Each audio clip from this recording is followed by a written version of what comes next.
Siroi Lily Festival gi matamni Urkhul Town Siroi Khul amadi Hungpung Khun kumai asibu yawba lakpa miyamna chikna chainaba ngamdana tilami. Siroi Chingda mi kayana kanari malemda amata ngairaba lamdam asigi Siroi Ching khaktada satpi sakhangdaba kanaga suloinadaba kum amagi telaba matam kharagi oina madom ingna lemna wangna Siroi Chingthakta satlibi Siroi Lily bu yengba laknari. Mayam sing adugi marakta Yai Chenba, Michael, Inunganba, Tommy amadi mamanaba kharaga sukarami. Yai Chenbana handakti mi yam yamine hanubaga shu yam yaurine. Tomina bottle-dagi ising thaklaga phajana silabanina hanuba hanubi phaulai chatpa kapai haiba angang phauba mama mapaga lai. Michael na chuhingdudi horengi thamuko akhoi she maya yobada ngari male. Yes boss. Mamanaba amana yaudore di hai sung yaude he moi pulap no e inungan bana tu adagi tower gumba ama haifet ureise asigi matondani asi yore aswaide ni Siroi Lily satpa horise. Yai Chen bana adudi yaudore lao asi hairaga mang thake mamanaba amana lao he na macha mayam yogodore asi hairaga moi punna nuklaga kaminakhe. Sanglaba Siroi Chingsang ado mina pareng lepa laitana kanari. Yai Chenba khoiso leptana asum karakpana Siroi Lily kaya satliba mafam adu yawraklami. Siroi Chingdolgi laimai aduda inglaba malangi ipomda Siroi Lily sing adu monghadana ingna satli hek ubada pungning sumhatlaba matawni. Michael na asigi view side nahan kaidi photo da ubani asengba ubugi khupajaside. Moi mayamdo mafam amada famthaduna moigi khausing thamnaduna pothanari photo nambusu yawnari. Yai Chenba khoiso Siroi Lily sing ado amuk photo nam moigi group photo amuk nam selfie amuk kap tawduna leirami. Yai Chenbana mafam adugi phajaba adu sum photo namlakpada magi camera adu sum leirakpada chingmi nuja laisa ama noktuna makutta Siroi Lily nataba lei khara pairaga photo nambagi post tawduna leiriba adu camera da uraklami. Yai Chenba camera dagi amuk hantoktuna yengi aduga mamanaba singi manakta changlaga Michael asi haiduna kaurami. Michael yengthorei. Yai Chenbina chingmi nuja laisa aduda khut thillaga akhoi college Gracie do asilere mayamdu pulap yengi inungan bana urkhul daini haibado jumnolani mayum saidi ge oiramani irab lapa mare adudi ai photo namukige asi hairaga mamanaba singna khamba nang hodani chatki. Yai Chenba changsilaklaga Gracie da kaurami. Gracie su mamanabi singa noktuna wari saduna leirambadagi onthorei. Ai Yai Chenba dune akhoi college kido. Gracie karimata khumlakte ingangakna yengduna leirami.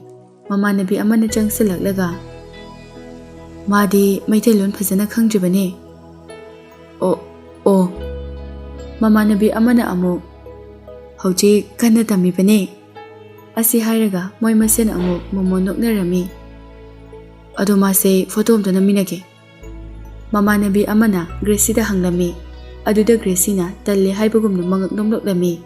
Mamanabi aduna photo nambadi talle haye ado noi sile horoko noi college bunbanina adum thengnaganida aduda photo do namoko masu adum yanida asi hairaga mamanabi singna Gracie bu pukhi. Yai Chenba kariso haidana yengduna lehawi khara lapthoraklaga Gracie gi mamanabi sing wari sanarami.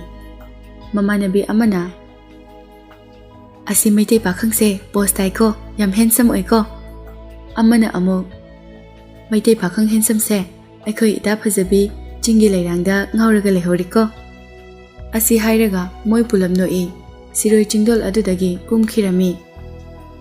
Gracie leithoktuna maning onthoktuna Yai Chenbada haifet yenglaklami.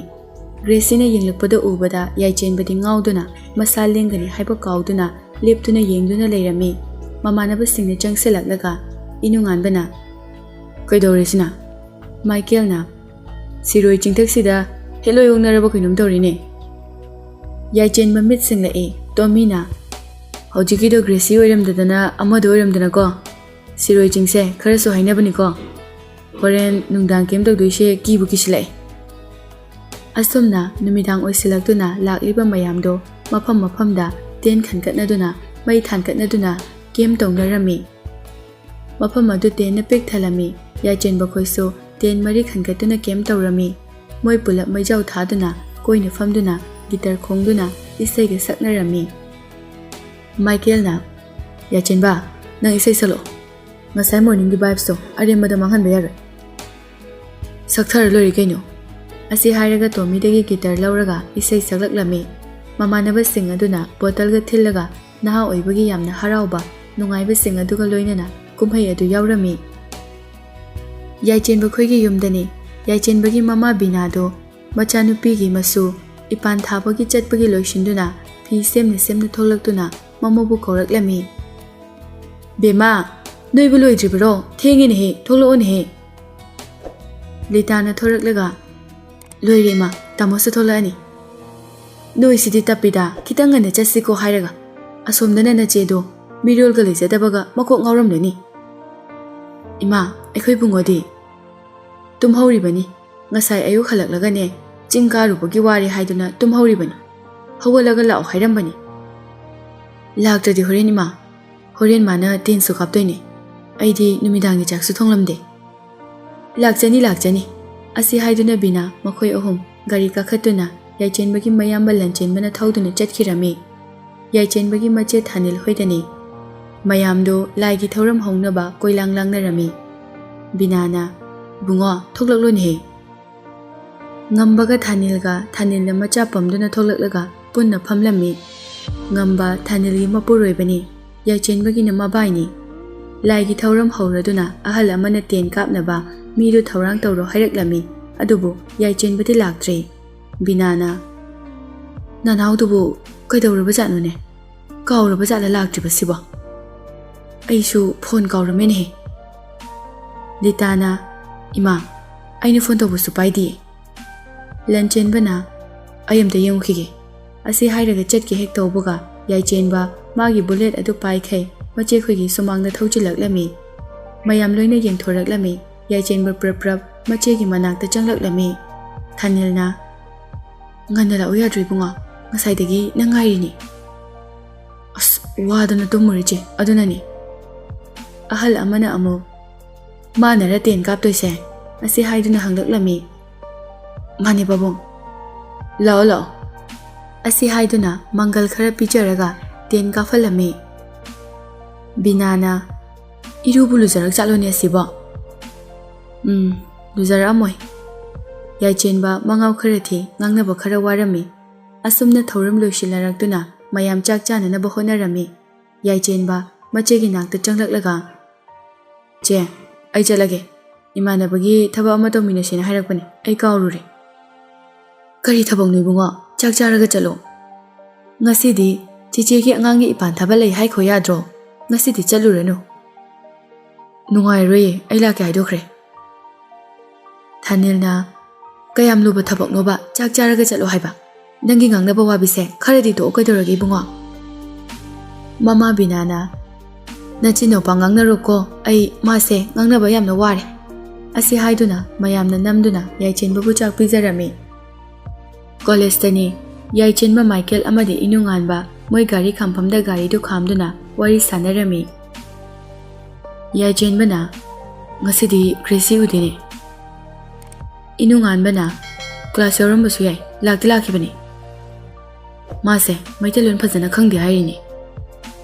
Khangamoy madi asengbadi Mizoram dagini. Mizogi marfurupne haibani. Mamana urkuldagi tangkhul. Nahangido mamagi mayumda lakporangani. Hojikna mache Singapuna sanagai thelda lai haibani college lakpagi. Yaichen bana adudi thabak laire. Inungan bana maitalon phajana khangdabanina English khara lonaba tabanine. Yaichen bana nahawai tamakpudu ningsingaga lonba tabani. Tommy sumagi class loreduna laklami. Tommy na wari aruba sanaba malida. Michael na akhoi angawbasigi wari arubane. Maline asile hobani Gracie do. Yaichen ba fingna kadai waidano. intro roomda yaichen thuna prap chatki Michael na ngaikone asi hairaga yaichen bagi matung inaki Gracie magi mamanabi aniga famfam amada famlaga wari sanaduna leirami yaichen changsilaklaga kainomda Gracie hoi pulap onthoraklami yaichen ba oiramba aduda Gracie haifeti ikairami Gracie su yaichen bagi nupa thokpa matau masak mawongda yengingba hoidabadi phauribani adubu nupi oibisu oibaga purupsu tinadabaga fazana onthokpa ngamjabani yaichen ba tapna aigise ngausinabani haina su khanbigano usite haina su lawbigano sum kuina fumduna thambase ngamdre ai mabu nungshi asi haidana mamanabi amada onsilaga Gracie da michini yenglaga hairami Michael Tommy inunganba tungda leplibani Michael na ma tare hita haigre he Gracie gi mamanabi ani du noklami Gracie di onthoklaga laikirami mamanabi maitai amana nang nupayam thoi ada masu matam kharadi khan kisano akhoi mu chaluki ge ko magi phone number amta pibiramo mamanabi amana hayeng pirage ko asi hairaga no fe tawramlaga moi ahum puna chatkirami Gracie maning onthoraklaga yenglaklami yaichen baga michanerami Gracie maning onthoraklaga yenglaklami yaichen baga michanerami Gracie choina thadokliba samlang ado makhotna haigatlaga haifet noklamlaga chatkirami Michael na green signal oidoira amadi piramida inungan bana bibiro kai thogolondi ahan bani daba yaichen bana khara tawde yadrene adunane tomina yai yaichen bana law gaide jase asi hairaga mang thaduna moigi gari khampham lomde chatki inungan bana yaine treat tawtharo asi hairaga moi pulap chatki yaichen bakhoigi yumdani bina sumangda chokri da phamlami mamauli tana cha puthoraktuna manem bina da pirami bina cha do lawraga hanglaklami nanaw nupadi kadai jetki khangbra ayuk sida leiramdeni he sanaba chetkini hairambani ima lanchen basu thoraklaga karamba sanaba chakrino jimda oira male thangta supami haiduna ne magi mamanaba Michael gi madhawodo thangta gi ojanina hainaraga sanahalle aikoi inat ki mahini phare mana su pamjari sini phai haiduna tamhalle chang naine su chatte nongma amuk chetkani nongmana amuk moigi jim haibadu chatkani mana thokpa tawrasanu haidana ne wa ngangdrabani ai lanchen bana routine khaidoi ni haidudi haina ringai tanja aduda yaichen ba magi gari thauduna changlaklami gari khamduna changlaklaga idema ai yerumga charage lao ase hairaga lita imungda changki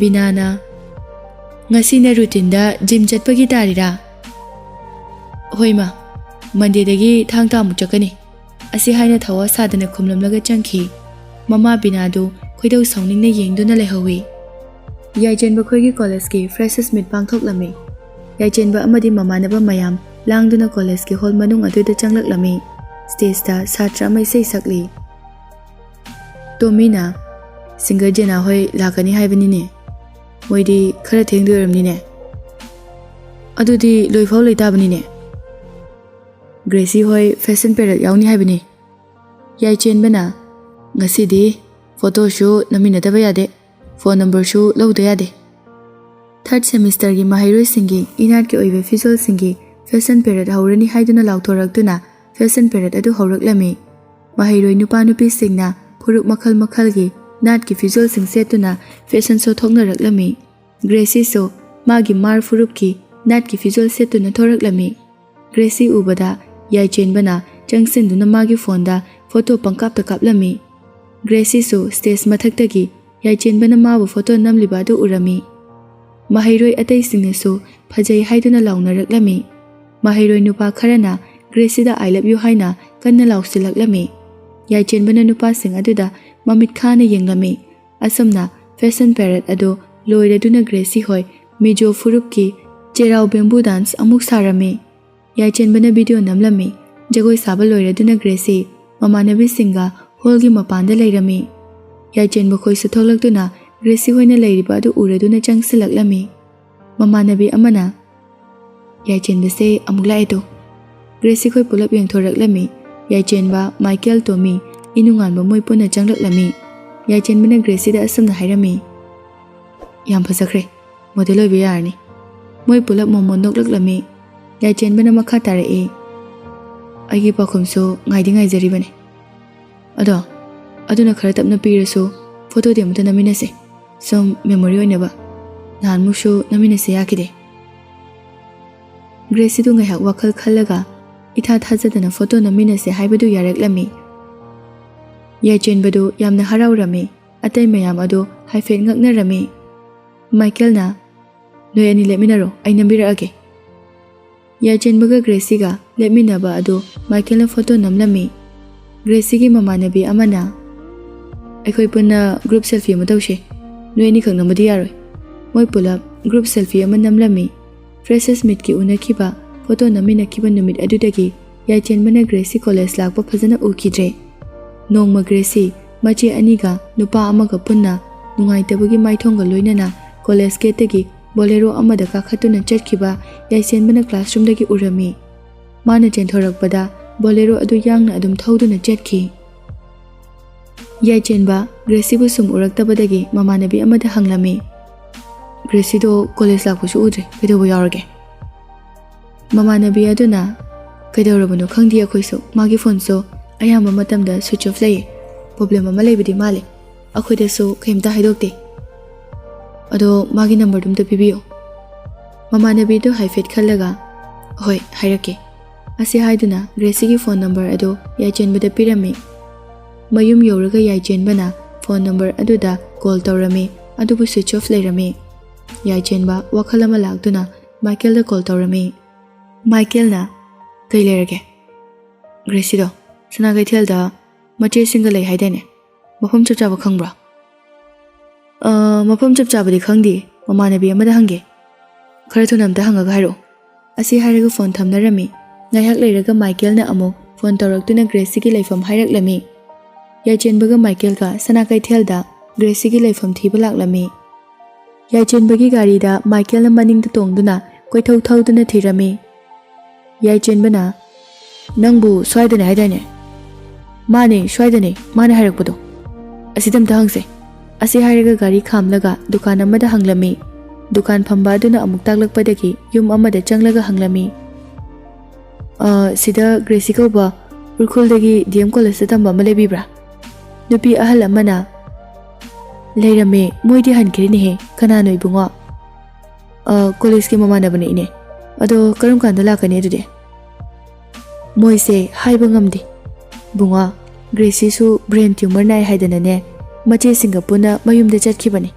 ꯑꯁꯦꯡꯕ ꯃꯌꯨꯝꯗꯤ ꯃꯤꯖꯣꯔꯥꯝꯗꯒꯤꯅꯤ ꯃꯤꯖꯣꯔꯥꯝꯗ ꯑꯣꯏꯔꯝꯗꯧ ꯃꯥꯜꯂꯦ ꯃꯣꯏꯅ ꯆꯠꯈ꯭ꯔꯤꯕꯗꯣ ꯋꯥ ꯑꯗꯨ ꯇꯥꯕꯗ ꯌꯥꯏꯆꯦꯟꯕ ꯃꯥꯒꯤ ꯀꯣꯛꯊꯛꯇ ꯑꯆꯧꯕ ꯄꯣꯠꯁꯛ ꯑꯃꯅ ꯅꯜꯂꯛꯄꯒꯨꯝꯅ ꯃꯁꯥꯗ ꯀꯩꯅꯣꯝꯃ ꯇꯧꯈ꯭ꯔꯦ ꯏꯅꯦ ꯑꯅꯥꯕꯒꯤ ꯐꯤꯕꯝꯗꯤ ꯍꯥꯏꯕꯤꯔꯝꯕ꯭ꯔꯥ ꯕꯨꯡꯉꯣ ꯁ꯭ꯇꯦꯖ ꯈꯔ ꯂꯥꯟꯁꯤꯜꯂꯒ ꯈꯪꯂꯛꯄ ꯑꯣꯏꯔ ꯃꯥꯜꯂꯦ ꯑꯩꯁꯨ ꯌꯥꯝ ꯅꯨꯡꯉꯥꯏꯇꯦ ꯂꯩꯁꯥꯕꯤ ꯑꯣꯏꯅ ꯃꯥꯏꯀꯦꯜꯅ ꯐꯔꯦꯅꯦ ꯑꯗꯨꯗꯤ ꯑꯩꯈꯣꯏ ꯑꯃꯨꯛ ꯌꯧꯖꯈ꯭ꯔꯒꯦ ꯐꯔꯦ ꯐꯔꯦ ꯏꯕꯨꯡꯉꯣ ꯑꯁꯤ ꯍꯥꯏꯅꯔꯒ ꯒꯥꯔꯤꯗꯨ ꯃꯥꯏꯀꯦꯜꯅ ꯊꯧꯔꯒ ꯂꯥꯛꯏ ꯌꯥꯏꯆꯦꯟꯕꯗꯤ ꯃꯪꯂꯒ ꯇꯣꯡꯂꯤ ꯅꯨꯃꯤꯗꯥꯡꯗꯅꯤ ꯌꯥꯏꯆꯦꯟꯕ ꯈꯣꯏꯒꯤ ꯃꯃꯥꯟꯅꯕ ꯄꯨꯂꯞ ꯃꯥꯏꯀꯦꯜ ꯈꯣꯏꯗ ꯄꯨꯜꯂꯝꯃꯤ ꯃꯥꯏꯀꯦꯜꯅ ꯌꯦꯟ ꯊꯣꯡꯕ ꯂꯣꯏꯔꯦ ꯍꯥꯏꯗꯨꯅ ꯀꯣꯝꯄꯥꯛ ꯑꯃꯗ ꯄꯨꯊꯣꯔꯛꯇꯨꯅ ꯃꯈꯥꯗ ꯊꯝꯂꯝꯃꯤ ꯌꯥꯏꯆꯦꯟꯕꯅ ꯑꯩꯅ ꯋꯥꯈꯜ ꯅꯨꯡꯉꯥꯏꯇ꯭ꯔꯒ ꯅꯣꯏꯅ ꯌꯦꯟ ꯊꯣꯡꯉꯤꯅꯤꯅꯦ ꯑꯁꯤ ꯍꯥꯏꯔꯒ ꯁꯥꯎꯗꯨꯅ ꯀꯣꯝꯄꯥꯛꯇꯨ ꯀꯥꯎꯈꯤꯒꯦ ꯇꯧꯏ ꯃꯃꯥꯟꯅꯕꯁꯤꯡ ꯑꯗꯨꯅ ꯐꯥꯔꯝꯃꯤ ꯑꯝꯇ ꯁꯥꯎꯈꯤꯅꯨ ꯑꯗꯨꯏ ꯅꯠꯇꯦꯕ ꯅꯪꯁꯨ ꯏꯟꯖꯥꯡ ꯈꯤꯇꯪ ꯍꯥꯎꯕ ꯑꯃ ꯆꯥꯔꯒ ꯋꯥꯈꯜꯁꯨ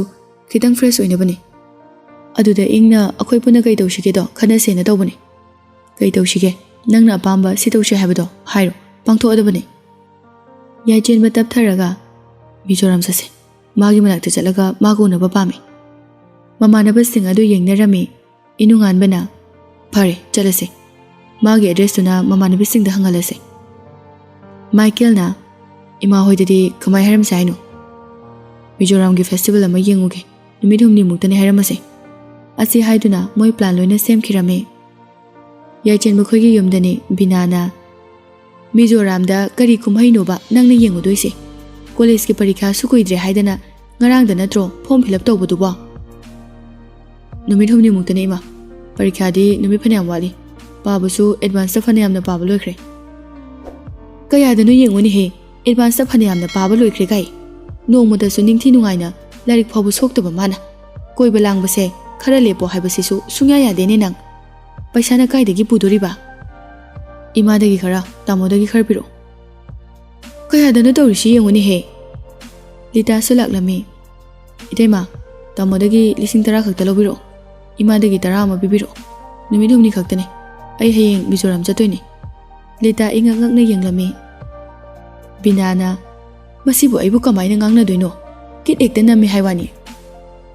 Asamna yaichen bana ngamduna moi mamanaba sing punna khudakta flight ticket kaklaga Mizoram da chatkirame. Pung amamuki matungda yaichen bakhoi Mizoram gi konung Aijol gi Lengpui airport ta thunglami.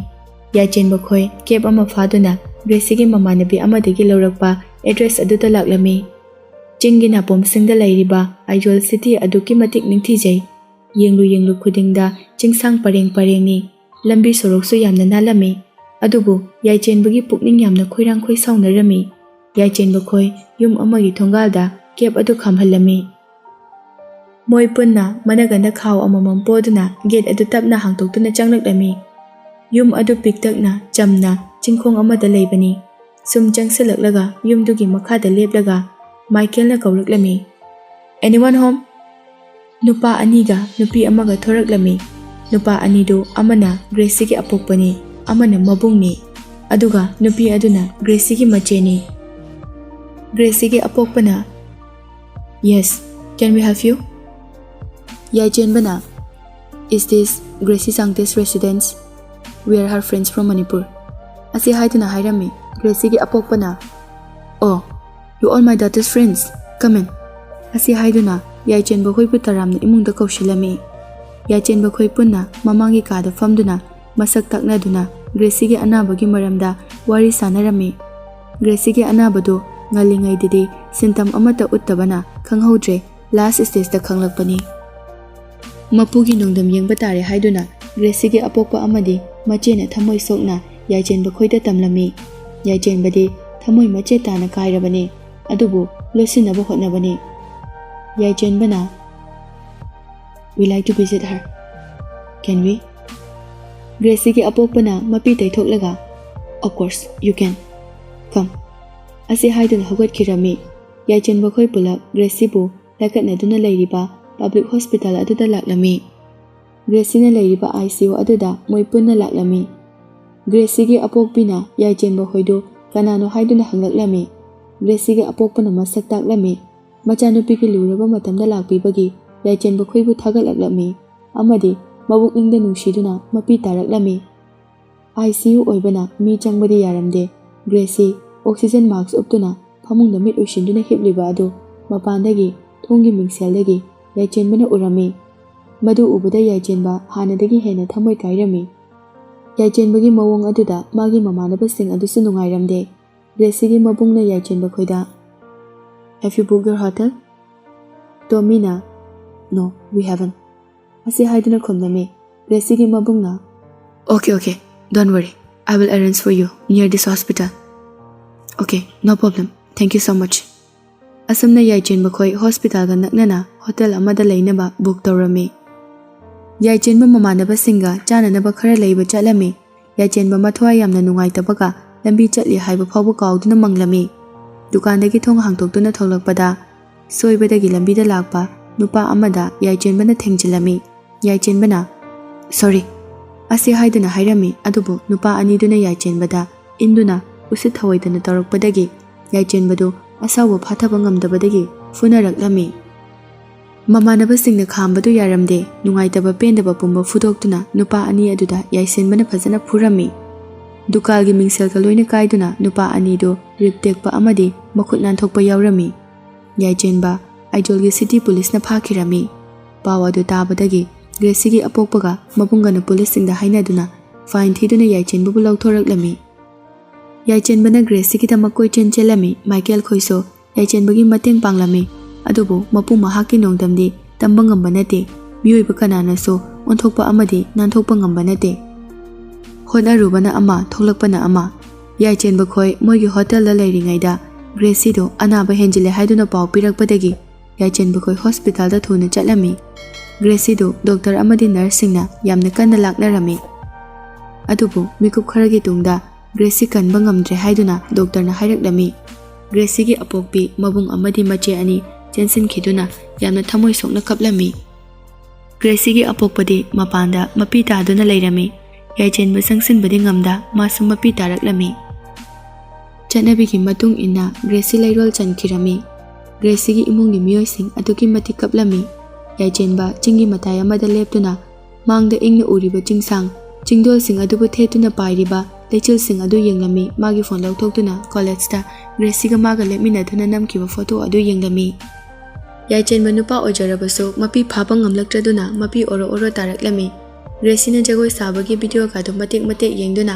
ꯃꯄꯤ ꯂꯦꯞꯄ ꯂꯩꯇꯅ ꯇꯥꯔꯛꯂꯝꯃꯤ꯫ ꯃꯥꯏꯀꯦꯜꯅ ꯌꯥꯏꯆꯦꯟꯕꯁꯦ ꯊꯦꯝꯃꯒ ꯄꯨꯈꯤꯅꯕ ꯇꯧꯁꯦ꯫ ꯏꯅꯨꯡꯉꯥꯟꯕꯅ ꯑꯩꯈꯣꯏꯅ ꯌꯨꯝꯗ ꯍꯥꯏꯔꯝꯕ ꯅꯨꯃꯤꯠꯇꯤ ꯅꯨꯃꯤꯠ 6ꯅꯤ ꯈꯛꯇꯅꯤ꯫ ꯌꯨꯝꯗ ꯀꯩꯅꯣꯝꯃ ꯈꯟꯅꯔꯅꯤ꯫ ꯑꯁꯤ ꯍꯥꯏꯗꯨꯅ ꯌꯥꯏꯆꯦꯟꯕꯒꯤ ꯃꯅꯥꯛꯇ ꯆꯪꯗꯨꯅ ꯌꯥꯏꯆꯦꯟꯕ ꯂꯥꯛꯑꯣ, ꯒ꯭ꯔꯦꯁꯤꯒꯤ ꯄꯥꯕꯨꯡ ꯍꯣꯏꯅ ꯍꯟꯅꯕ ꯅꯪ ꯉꯥꯏꯗꯨꯅ ꯂꯩꯍꯧꯔꯤ ꯂꯥꯛꯑꯣ꯫ ꯑꯁꯤ ꯍꯥꯏꯗꯨꯅ ꯊꯦꯝꯗꯨꯅ ꯄꯨꯈꯤꯔꯝꯃꯤ꯫ ꯀꯣꯂꯦꯖꯇꯅꯤ꯫ ꯌꯥꯏꯆꯦꯟꯕ ꯃꯊꯟꯇ ꯕꯦꯔꯟꯗꯥꯗ ꯆꯠꯂꯝꯃꯤ꯫ ꯀꯣꯂꯦꯖ ꯑꯗꯨ ꯏꯆꯤꯛ ꯆꯤꯛꯄꯒꯨꯝꯅ ꯇꯧꯔꯝꯃꯤ꯫ ꯑꯁꯨꯝ ꯂꯥꯛꯄꯗ ꯒ꯭ꯔꯦꯁꯤ ꯍꯣꯏ ꯃꯃꯥꯟꯅꯕꯤ ꯑꯅꯤꯒ ꯐꯝꯗꯨꯅ ꯂꯩꯔꯝꯕ ꯐꯝꯐꯝ ꯑꯗꯨ ꯎꯕꯗ ꯍꯧꯈ꯭ꯔꯕ ꯃꯇꯝ ꯑꯗꯨ ꯅꯤꯡꯁꯤꯡꯂꯛꯇꯨꯅ ꯌꯥꯏꯆꯦꯟꯕ ꯂꯦꯞꯇꯨꯅ ꯃꯪꯂꯝꯃꯤ꯫ ꯇꯟꯖꯥ ꯑꯗꯨꯗ ꯃꯥꯏꯀꯦꯜꯅ ꯌꯥꯏꯆꯦꯟꯕ ꯂꯥꯛꯑꯣ, ꯁꯣꯝꯗ ꯉꯥꯏꯅꯔꯝꯃꯅꯤ꯫ ꯑꯁꯤ ꯍꯥꯏꯗꯨꯅ ꯀꯧꯔꯛꯂꯝꯃꯤ꯫ ꯃꯥꯏꯀꯦꯜ, ꯇꯣꯃꯤ, ꯏꯅꯨꯡꯉꯥꯟꯕ ꯄꯨꯟꯅ ꯂꯩꯔꯝꯃꯤ꯫ ꯌꯥꯏꯆꯦꯟꯕ ꯃꯃꯥꯟꯅꯕꯁꯤꯡꯒꯤ ꯃꯅꯥꯛꯇ ꯂꯥꯛꯄꯗ ꯀ꯭ꯂꯥꯁꯔꯨꯝ ꯑꯃꯗꯒꯤ ꯀ꯭ꯂꯥꯁ ꯂꯣꯏꯗꯨꯅ ꯃꯍꯩꯔꯣꯏ ꯈꯔ ꯊꯣꯛꯂꯛꯄꯗꯨ ꯃꯍꯩꯔꯣꯏ ꯅꯨꯄꯤ ꯈꯔ ꯅꯣꯛ ꯅꯣꯛꯇꯨꯅ ꯊꯣꯔꯛꯄꯗꯨ ꯎꯔꯨꯕꯗ ꯅꯍꯥꯟꯋꯥꯏ ꯒ꯭ꯔꯦꯁꯤꯅ ꯃꯃꯥꯟꯅꯕꯤꯁꯤꯡꯒ ꯀ꯭ꯂꯥꯁꯇꯒꯤ ꯅꯣꯛ ꯅꯣꯛꯇꯨꯅ ꯊꯣꯔꯛꯄꯗꯨ ꯑꯣꯏꯔꯕꯣꯏ ꯅꯤꯡꯗꯨꯅ ꯌꯥꯏꯆꯦꯟꯕ ꯃꯤꯠꯇ ꯎꯔꯩ꯫ ꯌꯥꯏꯆꯦꯟꯕ ꯃꯃꯤꯠ ꯍꯥꯏꯐꯦꯠ ꯎꯏꯁꯤꯟꯗꯨꯅ ꯁꯣꯔ ꯍꯣꯟꯗꯣꯛꯇꯨꯅ ꯃꯃꯥꯟꯅꯕꯁꯤꯡꯒ ꯃꯅꯥꯛ ꯇꯝꯅ ꯆꯠꯈꯤꯔꯝꯃꯤ꯫